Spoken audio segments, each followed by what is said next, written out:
sikap MBS yang menolak hadis-hadis kecuali yang mutawatir, kan? Implikasinya bagaimana? Sudah barang tentu kita tidak bisa menduga-duga, tapi dari beberapa kiprah beliau sebagai pejabat, dan beliau ini sebagai pejabat sekarang ini sepertinya benar-benar sedang mendapatkan kewenangan besar sekali untuk menentukan banyak kebijakan, ya.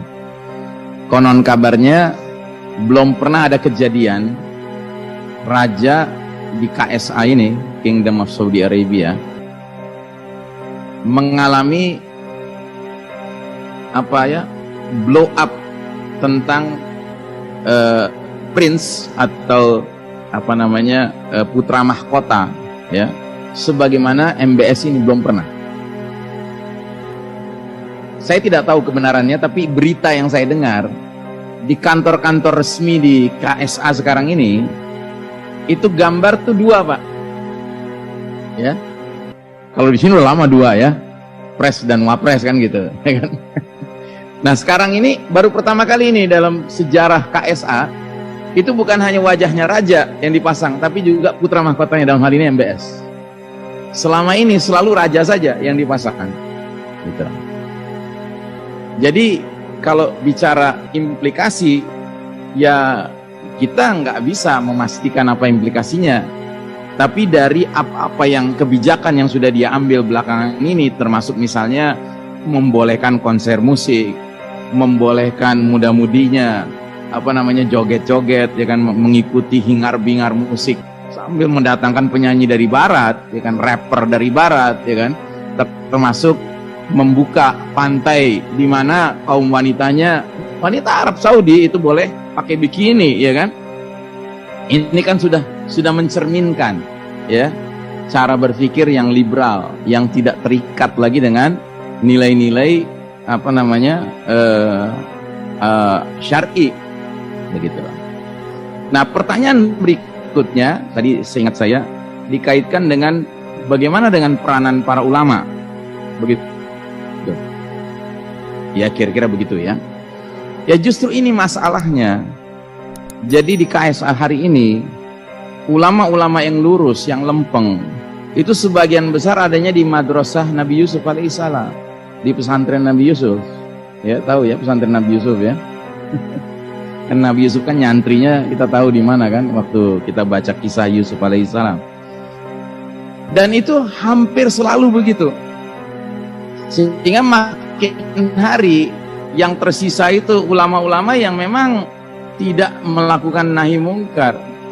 Malah sebaliknya, kalau saya sebut nama ulama ini pasti Anda kenal.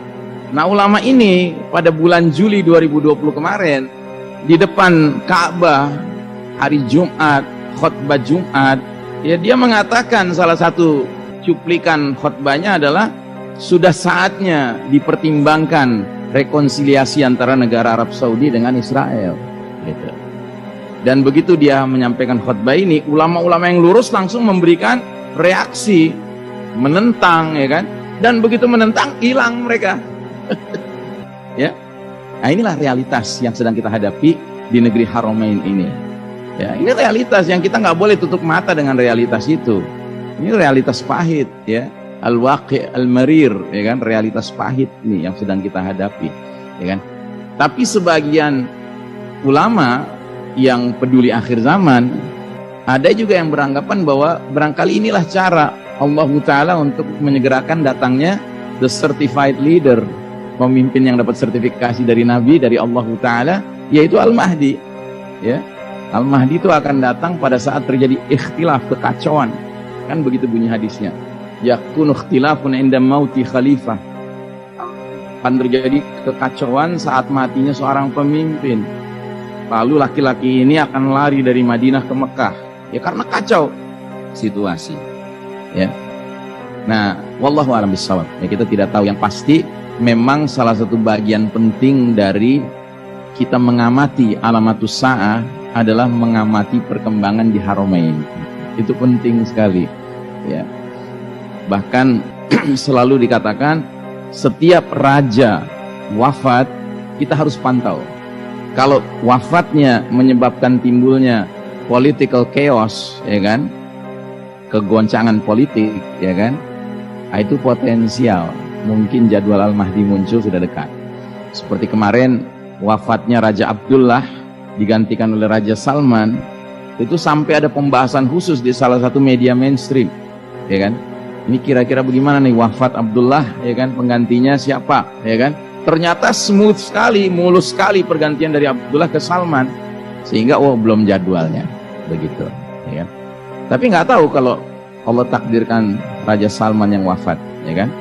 Karena di bawah ini sudah banyak spekulasi tentang pertarungan kepentingan politik di kalangan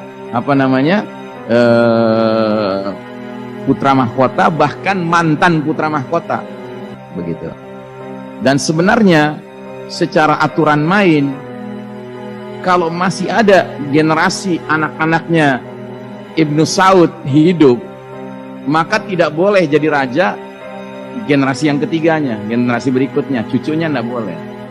Nah, sementara sekarang ini masih hidup 2 orang saudara dari Salman. Jadi kalau misalnya Salman wafat, terus MBS yang naik, hampir bisa dipastikan, ya, dugaan kuatnya, analisanya akan terjadi turmoil, akan terjadi ikhtilaf, ya kan. Wallahu a'lam bishawab.